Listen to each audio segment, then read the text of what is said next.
नमस्कार। 1957 एक साल बेमिसाल की ये आखिरी कड़ी है। यहाँ पे मैं उस फिल्म की बात करने वाला हूँ जो फिल्म मेरे दिल के बहुत करीब रही है। ये संभव है कि एपिसोड थोड़ा सा लंबा चलेगा क्योंकि ये जो फिल्म है उसके बारे में 2-3 मिनट में, 10 मिनट में, 15 मिनट में बयां करना मेरे लिए तो बहुत कठिन है, लेकिन फिर भी मैं कोशिश करूंगा कि इसको जितना प्रिसाइज रख सकूं उतना रखूंगा। 1957 में फिल्म आई थी प्यासा। गुरुदत्त जो कि बहुत ही एक क्रिएटिव किस्म के इंसान थे, उनको नए नए सब्जेक्ट ढूंढने की एक बहुत आंतरिक इच्छा रहती थी। उन्होंने एक हंगेरियन स्टोरी पढ़ी थी जिसका टाइटल था हंगर, यानी कि भूख। ये भूख हंगर उन्होंने पढ़ी थी और बहुत साल पहले उन्होंने साहिर की तलखियां पढ़ी थी। वो तलखियां में एक नज़म थी साहिर साहब की, वो चकला करके थी, जो उन्हें बहुत पसंद आई थी। ये दोनों को इकट्ठा करके उन्होंने ठान ली कि मैं एक फिल्म बनाऊंगा, और वो साहिर साहब के पास पहुंचे। साहिर साहब ने पूछा कि बताइए फिल्म का प्लॉट क्या है। गुरुदत्त हंस के बोले, एक लाइन का प्लॉट है। साहिर साहब ने पूछा क्या? बोले ये कहानी है एक कामयाब शायर की और एक नाकामयाब आशिक की। शायर को बात बहुत दिलचस्प लगी।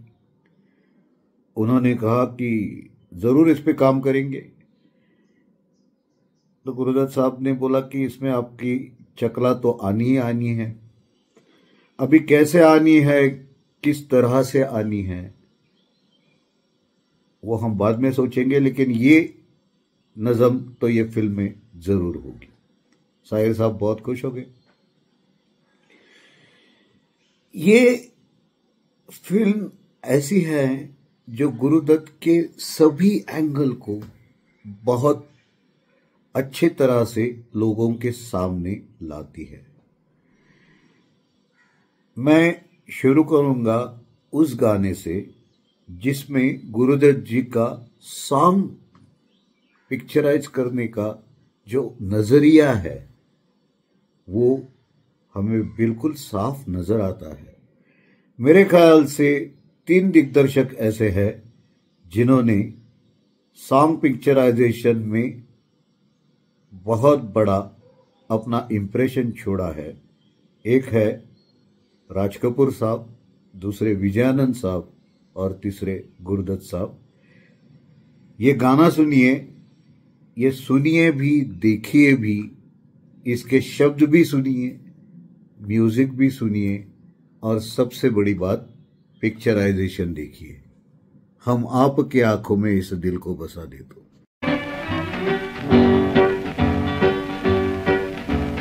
हम आपकी आंखों में इस दिल को बसा दे तो, हम मूंद के पलकों को इस दिल को सजा दे तो, हम आपकी आंखों में इस दिल को बसा दे तो, हम मूंद के पलकों को इस दिल को सजा दे तो, हम आपकी आंखों में इस दिल को बसा दे तो।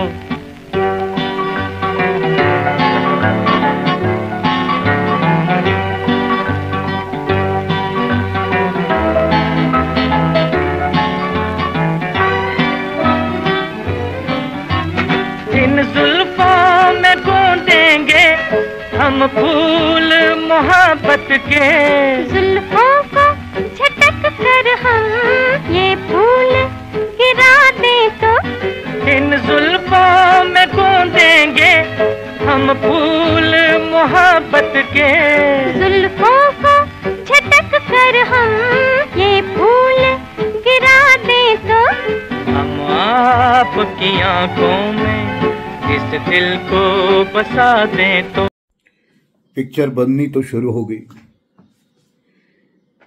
तो गुरुदत्त साहब ने अपने सब क्रू मेंबर को बुलाया और बोलिए कि देखिए, आमतौर पे एक विलन रहता है, एक वीरो रहता है, एक हीरोइन रहती है, एक वैम्प रहता है, एक कॉमेडियन रहता है। ये मेरी जो फिल्म है ना, इसमें विलन कोई व्यक्ति नहीं है, इसमें विलन है तो वो सिचुएशन है, वो हालात है। हालात इंसान को क्या करने पर मजबूर कर देते हैं, इस बात की ये कहानी है, जिसका रेफरेंस उनको हंगर से मिला था। अभी थोड़ा सा मैं इस चीज को विस्तृत रूप में बता देता हूं। विजय एक बहुत ही उम्दा शायर है। शायर के बतौर वो कामयाब भी है, लेकिन उसका प्यार जिस लड़की से है, उस लड़की को पता है कि ये शायर तो कामयाब है, लेकिन इसके पास कुछ भी नहीं है, ये मुफलिस आदमी है। ये मुफलिस वर्ड जो है ना, वो साहिर की शायरी में आपको बहुत बार पढ़ने को मिलेगा, क्योंकि ये उनका बहुत ही पसंदीदा शब्द रहा है, मुफलिस यानी कि कंगाल। तो जमाने के चलते हुए वो इस शायर को छोड़ देती है और एक बड़े अमीर आदमी से शादी करती है। वो अमीर आदमी है घोष बाबू। अभी देखिए कि वो तो अपनी जगह भी सही है कि वो अमीर है, पब्लिशर है, उसकी खूबसूरत बीबी है, और उसके बीबी का कोई पुराना आतिथ हो, ये कैसे कौन मान सकता है? ना उस वक्त किसी ने माना है, ना आज कोई मानेगा। इसलिए घोष बाबू भी विलन नहीं है। हीरोइन ने अपना रास्ता तय किया है, उसका थोड़ा सा निगेटिव शेड है, लेकिन वो वैम्प नहीं है। ये नायक तो नायक है, हालात का शिकार है, मुफलिस है, और प्यार में असफल होने के कारण उसके जिंदगी में अब कुछ बचा नहीं है। उसी वक्त उसकी मुलाकात एक लड़की से होती है। वो लड़की को पुलिस से बचाता है, कहकर कि ये मेरी बीवी है। असल में वो एक वेश्या है, एक बाजारू औरत है, जिसका नाम गुलाबो है। अभी देखिए कि ये गुलाबो कैरेक्टर वैसे देखे तो ऐसे निगेटिव शेड वाली है, लेकिन इस निगेटिव शेड में उस बाजारू औरत में एक बहुत दिल से प्यार करने वाली औरत छुपी हुई है, और जिसको वहीदा रहमान के किरदार ने बहुत बखूबी निभाया है। गुरुदत्त के डायरेक्शन की और एक चीज आपको बताता हूं कि इसमें गाना चलता है कि जाने क्या तूने कही, जाने क्या मैंने सुनी, बात कुछ बन ही गई। इस गाने का अगर आप पिक्चराइजेशन देखेंगे तो ये जो गुलाबो है वो साहिर की एक शायरी गा रही है, गुनगुना रही है, जो साहिर ने बहुत पहले लिखी थी। उसके शब्द है कि फिर न कीजिए मेरे गुस्ताख निगाही का गिला, देखिए आपने भी प्यार से देखा मुझको। अभी इन लाइनों को गुरुदत्त साहब ने इतना बखूबी इस्तेमाल किया है कि वो गुलाबो है, वो गुनगुना रही है, पीछे से गुरुदत्त साहब यानी कि विजय कहता है सुनिए और फिर वो गाना चालू होता है, जाने क्या तूने कही, जाने क्या मैंने सुनी, बातें कुछ बन ही गई। सुनिए।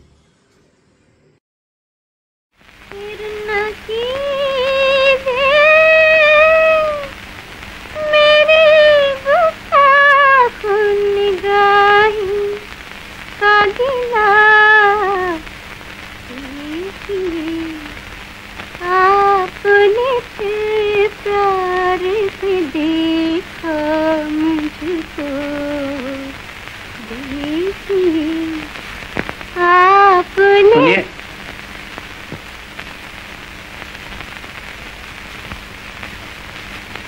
मैंने कहा जाने क्या तूने कही, जाने क्या मैंने सुनी, बात कुछ बन ही गई। जाने क्या तूने कही, जाने क्या मैंने सुनी, बात कुछ बन ही गई। जाने क्या तूने कही।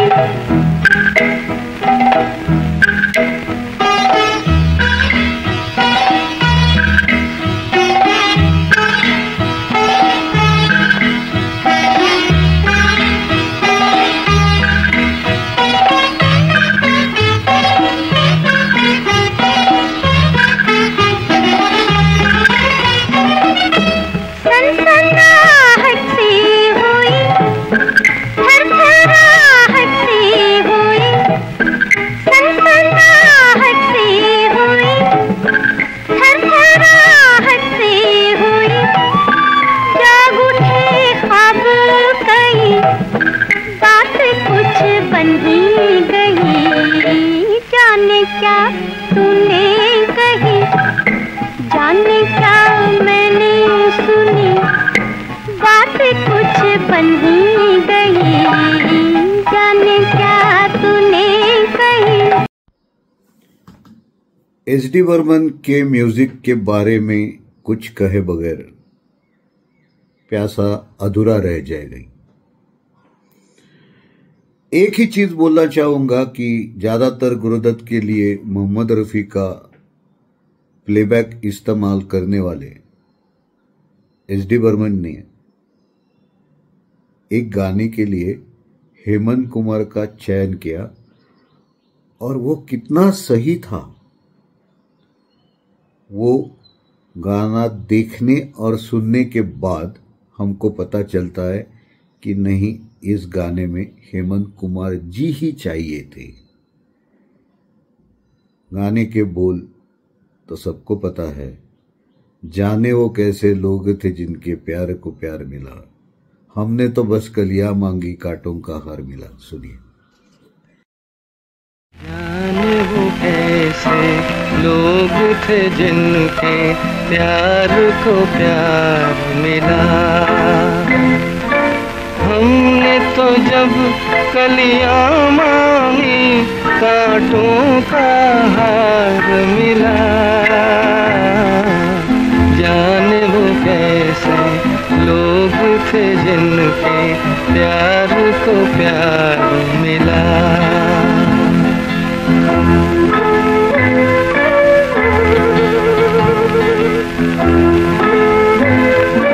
खुशियों की मंजिल ढूंढी तो गम की गर्द मिली, खुशियों की मंजिल ढूंढी तो गम की गर्द मिली। चाहत के नगमे चाहे तो आहे सर्द मिली, दिल के बोझ को दूना कर गया जो गम खार मिला। हमने तो जब कलियां मांगी कांटों का हार मिला। जाने वो कैसे लोग थे जिनके प्यार को प्यार मिला। दिखा पाऊंगा, आप पढ़ पाओगे ये मुझे पता नहीं है, लेकिन ये नज़म प्यासा की जान है। अभी देखिए, इस नज़म में एक ही चीज, एक ही लाइन इस नज़म में नहीं थी। ये तो शायर साहब ने वो बाजारों बस्ती, वहां पे चल रहे व्यवहार, वहां पे दबी हुई सी सहमी सी लड़कियां, उनके बारे में लिखा था। गुरुदत्त साहब ने कहा कि नहीं शायर साहब, इसको यहां पे ही सीमित नहीं रखना है।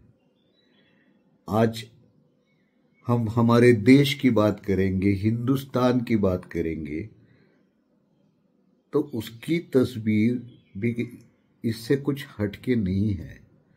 तो उसको वहां नहीं सीमित रखना है। यहां पे मैं एक ही लाइन ऐड करना चाहता हूं। अभी देखिए, शायर को ऐसा दखल अंदाजी वगैरह बहुत नहीं भाती थी,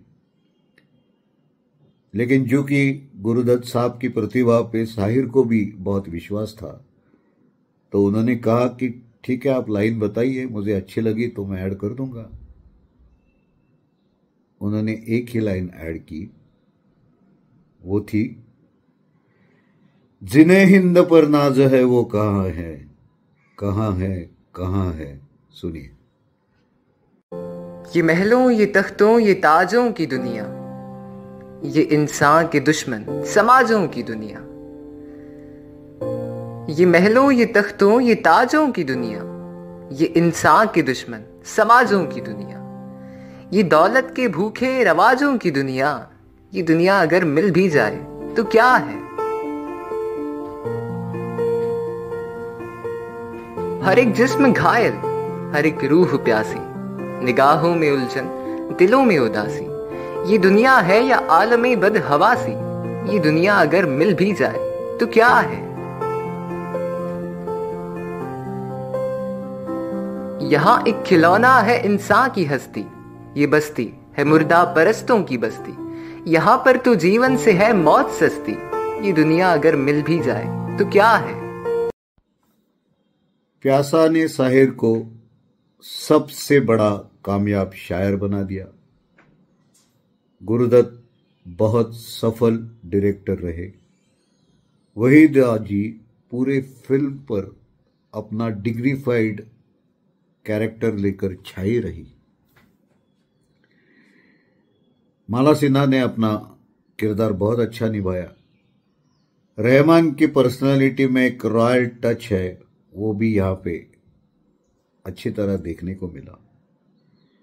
story, screen play, lyrics, music, direction, acting, सब जगह प्यासा बहुत ही सफल रही। कैसा होता है ना कि silver lining of a dark cloud बोलते हैं। मैं 1957 को dark lining of a silver cloud कहूंगा। देखिए, इतनी बड़ी बड़ी बढ़िया फिल्में बनी 1957 में,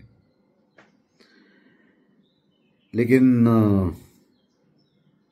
मैं जो डार्क लाइन बोल रहा हूं, ओपी नैयर साहिर नया दौर के बाद किस्सा खत्म हो गया। यहां पे एच.डी. बर्मन और साहिर, इनका भी रिश्ता प्यासा से खत्म हो गया। प्यासा उनकी आखिरी फिल्म थी और मुझे इस बात का बहुत अफसोस रहा है, क्योंकि देखिए, साहिर साहब ने बहुत बहुत संगीतकारों के साथ काम किया, सक्सेसफुल भी रहे। एच.डी. ने भी बहुत गीतकारों के साथ काम किया, वो भी सक्सेसफुल रहे। लेकिन साहिर और एच.डी. ने मिलकर जो खजाना लुटाया है, उसकी मिसाल ना पहले कभी हुई ना कभी होगी।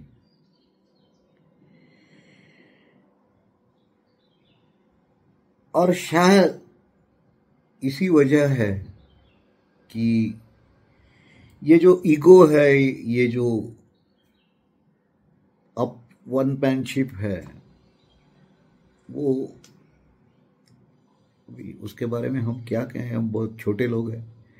लेकिन ये एसोसिएशन चलती रहती तो बहुत कुछ अच्छा देखने को सुनने को मिलता। इसलिए मैं इसको dark line of a silver cloud कहूँगा, क्योंकि हम बात तो कर रहे हैं सिल्वर स्क्रीन की। प्यासा के बारे में इतना ही कहूँगा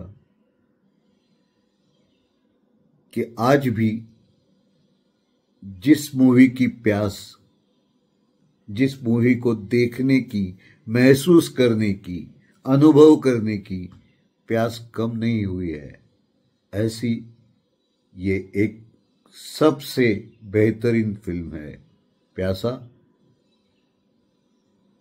1957 का एपिसोड मैं यही ख़त्म करता हूँ। ये सीरीज़ आपको कैसे लगी मुझे ज़रूर बताइएगा, और नया कुछ लेके आऊँगा याद किया दिल ने के अगले एपिसोड में। तब तक के लिए धन्यवाद, नमस्कार।